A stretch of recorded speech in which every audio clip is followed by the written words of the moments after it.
De lo que se trata es que España sea coherente. Y empezamos bien retirando las tropas de Irak, pero después no hemos continuado bien. Para compensar la retirada de tropas enviamos las tropas a Afganistán, en los aviones de la CIA.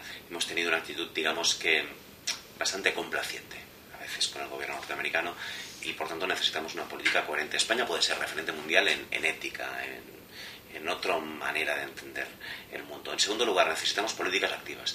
Y eso significa una propuesta, como la tasa Tobin, que nosotros mismos hemos llevado al Congreso, que sea apoyada, que sea posible, que el gobierno la impulse. Y lamentablemente el gobierno no quiso ni oír hablar. Esa tasa que gravaría las transacciones de capitales a nivel global permitiría reducirlas y conseguiríamos recursos para las políticas de equidad.